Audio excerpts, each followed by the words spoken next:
আমরা যখন এংজাইটি বা ওসিডিতে থাকি আমাদের প্রত্যেক দিনের সকালটা কিন্তু আমরা খুব বাজেভাবে শুরু করি, যার কারণে কিন্তু আমাদের পুরো দিনটাই খারাপ যায়। আমরা ঘুম থেকে ওঠার পর আগের দিন ঘুমাতে গিয়ে যে চিন্তাগুলো আমরা ছেড়ে এসেছিলাম সেই চিন্তাগুলো আমাদের মধ্যে কতটা আছে বা কতটা চলে গেছে বা আমি কতটা সুস্থ আছি সেটা নিয়ে আমি ভাবতে শুরু করে দিই, যার কারণে কিন্তু আমাদের আগের দিনের যে চিন্তাগুলো ছিল সেটা তো আসা শুরু করে, তার সাথে সাথে কিন্তু আমাদের যে পুরনো চিন্তাগুলো ছিল সেই চিন্তাগুলো কিন্তু একটার পর একটা আসা শুরু করে দেয়। তো দেখো, মানুষের মনে প্রত্যেক দিন 60,000 থেকে 70,000 চিন্তা কিন্তু আসে, তার থেকে বেশিও আসে। এবার কথা হচ্ছে আমাদের মধ্যে বাজে চিন্তাগুলো কেন আসছে। তো দেখো, আমাদের একটা ব্রেনের একটা নিয়ম, যেগুলোকে আমরা বেশি গুরুত্ব দিই বা ভয় পাই বা যে কথাগুলো বা যে চিন্তাগুলোর মধ্যে আমাদের আবেগ জড়িয়ে থাকে বা আমাদের অনুভূতি জড়িয়ে থাকে সেগুলো কিন্তু আমাদের আমাদের ব্রেন আমাদের সেই জিনিসগুলো আমাদের বেশি বেশি করে দেয়, সেই চিন্তাগুলো আমাদের বেশি বেশি করে দেয়। আমরা যখন এংজাইটি বা ওসিডিতে থাকি আমাদের কিন্তু নানা ধরনের চিন্তা আসে বা নানা ধরনের চিন্তাতে কিন্তু আমরা ভয় পাই। তো আমাদের ব্রেন ভাবে যে এই চিন্তাগুলোতে ভয় পাচ্ছে, মানে এই চিন্তাগুলোর গুরুত্ব কিন্তু অনেকটা, এই চিন্তাগুলো কিন্তু আমাকে কিন্তু ঘন ঘন দিতে হবে, যার কারণে কিন্তু আমাদের চিন্তাগুলো আসে, আমরা আরও ভয় পাই, চিন্তাগুলো আরও নিয়ে আরও ভাবা শুরু করি। তো এই চিন্তাগুলোকে গুরুত্ব যদি তুমি না দাও তাহলে কিন্তু এই চিন্তাগুলোর গুরুত্ব কমে যাবে, তুমি নতুন নতুন চিন্তা তোমার আসতে শুরু করবে আর এই চিন্তাগুলো কিন্তু তোমার সরে যাবে। তোমার চিন্তা কিন্তু আসবেই, 60,000 থেকে 70,000 চিন্তা আসবে, কিন্তু তোমার তখন পরে ভালো চিন্তা আসবে যে চিন্তাগুলো তুমি আগে করতে। দেখো, সকালবেলা ঘুম থেকে ওঠার পরেই কিন্তু তোমাকে বিছানা ছাড়তে হবে, কারণ আমরা বিছানার মধ্যে ভাবতে শুরু করে দিই এর আগের দিন যে চিন্তাগুলো ছিল সেই চিন্তাগুলো আমার আবার আসা শুরু করে দিয়েছে, মানে এই চিন্তাগুলো আমাকে ছাড়বে না হয়তো, এরকম ভাবতে ভাবতে কিন্তু আমাদের বিছানাতে আধা ঘন্টা থেকে 1 ঘন্টা চলে যায়। তো বিছানা তোমাকে ঘুমের সাথে সাথে কিন্তু ছাড়তে হবে। তারপরে কিন্তু তোমাকে একটা সাহস বাড়ানোর জন্য একটা অ্যাক্টিভিটি করতে হবে। তুমি যে কোনো জিনিস করতে পারো। আমি যেমন করতাম, আয়নার সামনে গিয়ে নিজেকে নিজে বলতাম যে আমি পৃথিবীর শ্রেষ্ঠ মানুষ বা আমি পৃথিবীর সবথেকে শক্তিশালী মানুষ, আমাকে ঈশ্বর আমার যেটা আমাকে যেই শাস্তি দেখ না কেন আমি সহ্য করব, ঈশ্বর আমাকে এটা শাস্তি দিচ্ছে, আমি এখান থেকে বেরিয়ে দেখাবো ঈশ্বরকে।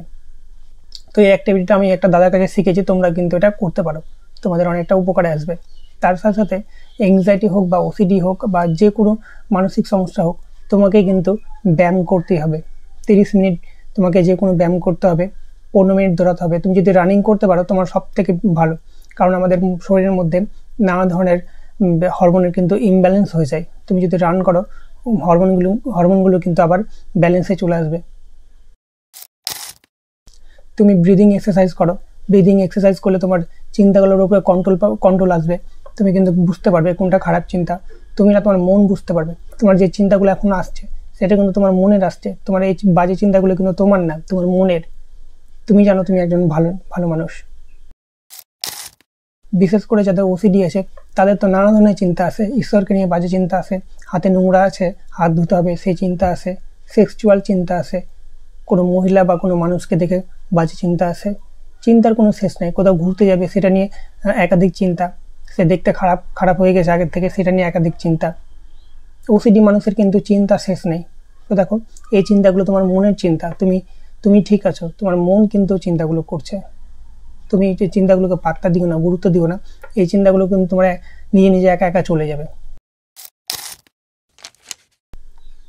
তুমি যে ধর্মের হও না কেন, ঈশ্বরের প্রতি তোমার কিন্তু একটা আস্থা রাখতেই হবে, তোমার ঈশ্বরের প্রতি তোমার একটা আস্থা রাখতেই হবে, ভালোবাসা রাখতেই হবে। তুমি ভাবো তোমার ঈশ্বর তোমার একটা পরীক্ষা নিচ্ছে, আর এই পরীক্ষা তোমাকে কিন্তু পাস করতে হবে, তোমার ঈশ্বর কিন্তু তোমাকে এই পরীক্ষায় পাস করাবে, তার জন্য তোমার কিছু রুটিন ফলো করতে হবে। এংজাইটি ওসিডি কিন্তু একদিনে হয়নি, আমাদের একটু একটু করে এংজাইটি ওসিডি হয়, আর একদিনে কিন্তু এখান থেকে বেরোনো যায় না। এংজাইটি ওসিডি একটা অভ্যাসটা তুমি নিজে তৈরি করেছো, আর এই অভ্যাসটা তোমাকে নিজেই ছাড়তে হবে। সেই যেই কোনো চিন্তার অভ্যাস হোক না কেন আর যেই অভ্যাস হোক না কেন, তোমাকে এই অভ্যাস থেকে কিন্তু বেরোতে হবে। আমরা যখন ওসিডিতে থাকি আমাদের নানা ধরনের চিন্তা আসে, নানা ধরনের অবসেশন আসে, যেটাতে কিন্তু আমরা না করলে আমাদের কিন্তু এংজাইটি বেড়ে যায়। তো তোমার ধরো হাত ধোয়ার অবসেশন আসছে বা হাত ধুতে তোমার চিন্তা আসছে, হাতে নোংরা আছে, তুমি ধাও, একবারে কমাতে পারবে না, তুমি একটু একটু করে কমাতে হবে। তুমি হাত ধাও, প্রথম দিন হাত ধুলে একবার ধুলে, পরের দিনই হাতের জায়গায় আঙ্গুল ধুলে, এরকম করে কিন্তু একটু একটু করে কমাতে হবে। বা যে চিন্তাটা আসছে সেই চিন্তাটাকে তুমি ভালো চিন্তা দাও। আমাদের মন এমন একটা শক্তিশালী জিনিস যেটাতে তুমি যা চাইবে তাই পাবে, তার জন্য তোমাকে মেহনত করতে হবে, তার জন্য তোমাকে পরিশ্রম করতে হবে। কিন্তু বাজে অভ্যাসের জন্য কিন্তু আমাদের মনের বিরুদ্ধে আমরা হয়ে গেছি বা মন আমাদের বিরুদ্ধে হয়ে গেছে। মনটাকে নিজের আয়ত্তে আনতে হবে, তার জন্য আমাদের প্র্যাকটিস করতে হবে, অভ্যাস করতে হবে, ভালো চিন্তা দিতে হবে। যতটা বলতে সহজ লাগে ততটা কিন্তু সহজ না, কারণ আমি এখান থেকে বেরিয়েছি, আমি জানি কতটা কঠিন। তবে দেখো, একটু একটু করে তুমি যদি তোমার রুটিনটা করতে শুরু করে দাও বা ফলো করতে শুরু করে দাও, তুমি কিন্তু এখান থেকে বেরিয়ে আসতে 100%ই পারবে। যারা বলে ওসিডি থেকে বা এংজাইটি থেকে বেরোনো যায় না, মুশকিল, তারা কিন্তু ভুল। তোমার এংজাইটি বা ওসিডি একদিনে হয়নি। তোমাকে আইডেন্টিফাই করতে হবে তোমার ওসিডিটা কী আছে বা এংজাইটিটা কী আছে, তাহলে কিন্তু তুমি একটু একটু করে এখান থেকে কিন্তু বেরোতে পারবে। কোনো ব্যাপারই না এখান থেকে বেরোনো, বড় বড় মানুষই বেরিয়ে যাচ্ছে। তোমার যদি অনেক কষ্ট হয় বা অনেক অসুবিধা হয়, তুমি ডাক্তার দেখাও, কাউন্সিলিং করাও, গাইড নাও, কিন্তু এখান থেকে বেরিয়ে আসতে পারবে। তোমাকে 100% গ্যারান্টি দিচ্ছি তুমি এখান থেকে বেরিয়ে আসতে পারবে। শুধু তোমাকে এই জিনিসগুলো বুঝতে হবে। তোমার যে চিন্তাগুলো আসছে সেগুলোকে কিন্তু বন্ধ করার চেষ্টা করো না, কারণ হচ্ছে সেই চিন্তাগুলো তুমি না, সেই চিন্তাগুলো তোমার মন থেকে আসছে। তুমি একটা অন্য মানুষ, তোমার মন তোমার আয়ত্তের মধ্যে নেই, যার কারণে এই চিন্তাগুলো আসছে। আর তুমি এখান থেকে একদম সুস্থভাবে বেরিয়ে আসতে পারবে তুমি যখন জিনিসগুলোকে গুরুত্ব দেওয়া বন্ধ করে দেবে। এংজাইটি বা ওসিডিতে থাকলে আমাদের নানা ধরনের শারীরিক সমস্যা হবেই। যেমন ধরো, বুক ধড়ফড় করবে, তোমার বমি বমি ভাবাবে, মাথা ধরে থাকবে, তোমার কিছু খেতে ইচ্ছা করবে না। তো দেখো, এগুলোকে গুরুত্ব দেওয়া যদি তুমি বন্ধ করে দাও, এগুলো নিজে নিজেই চলে যাবে। এগুলো তোমার মনের জন্য হচ্ছে, তাছাড়া কিছুই না। তোমার শরীরে কোনো রকম সমস্যা নেই, তোমার শরীরে কোনো রকম প্রবলেম নেই, তোমার রিপোর্ট সব নর্মাল আছে, তাহলে এগুলোকে গুরুত্ব কেন দিচ্ছ? এগুলো এমনিই চলে যাবে। জিনিসগুলো বোঝার চেষ্টা করো, ভয় কম করো। অনেকেই আসে আমাকে বলে, দাদা আমার প্রচণ্ড মৃত্যু ভয় করছে, মনে হচ্ছে আমি এখনই মারা যাব। তো দেখো, নিজেকে বোঝাও। তুমি এর আগে তো বাইরে বেরিয়েছো, এর আগে সব জায়গায় গিয়েছো, তুমি কি মারা গেছো? তুমি তো এখন পর্যন্ত বেঁচে আছো, আমার ভিডিও দেখছো, তাহলে তুমি কি মারা গেছো? তাহলে তুমি তো মারা যাওনি, ওটা মনের ভয়। দেখো, এংজাইটি ওসিডির জন্য কিন্তু আমাদের সেরোটোনিন নামে যে হরমোনটা থাকে সেটা দায়ী। সেটা যখন আমাদের কম হয়ে যায়, তার কারণে কিন্তু আমরা এংজাইটি বা ওসিডির শিকার হই। তো দেখো, এই সেরোটিন বা ডোপামিন হরমোন আছে, এইগুলোকে বাড়ানোর একটাই উপায়, সেটা হচ্ছে তোমাকে ব্রিদিং এক্সারসাইজ করতে হবে, ব্যায়াম করতে হবে, পজিটিভ চিন্তা আনতে হবে। তাহলে কিন্তু এই সেরোটিন হরমোনটা নিজে নিজে উপরে বাড়বে আর তুমি সুস্থ হতে শুরু করবে। তো তোমাকে চিন্তাগুলোর উপরে গুরুত্ব দেওয়া বন্ধ করে এইসবের দিকে ধ্যান দিতে হবে, যে আমি কীভাবে নিজেকে ঠিক করব। চিন্তাগুলো তো আমার না, আমার মনের চিন্তা। আমি তো পুরোপুরিভাবে সুস্থ আছি, সে যেই চিন্তা আসুক না কেন। এংজাইটি বা ওসিডি থেকে যখন তুমি বেরাবে, তোমার থেকে কিন্তু শক্তিশালী ব্যক্তি এই পৃথিবীতে আর কেউ হবে না। যারা এংজাইটি যোদ্ধা হয় তারা কিন্তু প্রচুর শক্তিশালী হয়। এংজাইটি বা ওসিডি থেকে যখন তারা বেরায়, তাদের মধ্যে আলাদা একটা এনার্জি বা পাওয়ার চলে আসে। তো দেখো, এংজাইটি বা ওসিডির জন্য কিন্তু সাহসের দরকার। তার থেকে বড় কথা, তোমাকে ডেলিকার রুটিন চেঞ্জ করতে হবে। সকালের যে ব্যাপারটা তোমাকে বললাম, সকালটা কিন্তু ভালো মাইন্ডসেট নিয়ে শুরু করতে হবে। যেমন ধরো, সকালবেলা তোমাকে উঠে উঠে ব্যায়াম করতে হবে। ব্যায়াম করার পর এসে তুমি ভালো কিছু খাবার খেলে, যেমন ধরো ছোলা খেলে, তেলে ভাজা একদম বন্ধ করে দিতে হবে। সকালের খাবারটা একটু মন দিয়ে খেতে হবে বা পেট ভরে খেতে হবে। প্রত্যেক দিনের খাবারে তুমি একটা ফল রাখো, কলা রাখতে পারো বা তার সাথে অন্য একটা ফল রাখতে পারো। ভালো কিছু খাও যেগুলো তো তোমার শরীরে ক্ষতি কম করে।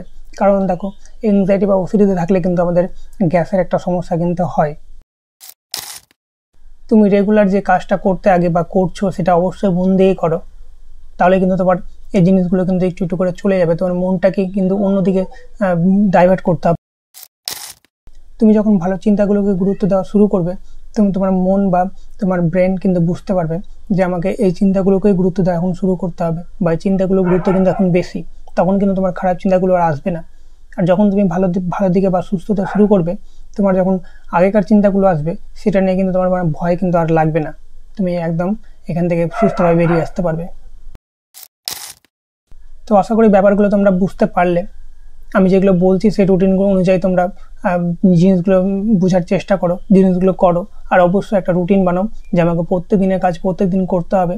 আর এই চিন্তাগুলোকে আটকানোর মোটেই চেষ্টা করবে না। এই চিন্তাগুলো আসুক, এই চিন্তাগুলো তুমি গুরুত্ব দিবে না বা ভয় পাবে না, তখন কিন্তু এই চিন্তাগুলো তোমার নিজেই বন্ধ হয়ে যাবে। আর তুমি যদি ভয় পাও, গুরুত্ব দাও, তাহলে কিন্তু এগুলো অবিরাম কিন্তু আসতে শুরু করবে, আরও বেশি করে আসতে শুরু করবে। তার জন্য তোমাকে কী করতে হবে, চিন্তা কিন্তু আটকানো যাবে না। চিন্তা আসুক, তোমাকে কিন্তু সেটার সাথে ভালো নিয়ে পজিটিভ চিন্তা দিয়ে কিন্তু সেটার সাথে ডিল করতে হবে। তাহলে কিন্তু এই চিন্তাগুলো একটু একটু করে আসা বন্ধ হয়ে যাবে। তো আশা করি ভিডিওটা তোমাদের ভালো লেগেছে। অবশ্যই তোমাদের কি সমস্যা হচ্ছে বা কী ধরনের ভিডিও দেখতে চাও অবশ্যই কমেন্ট করো, আমি চেষ্টা করবো সেই ধরনের ভিডিও বানানোর। ভালো থাকো, সুস্থ থাকো, দেখা হচ্ছে পরের ভিডিওতে।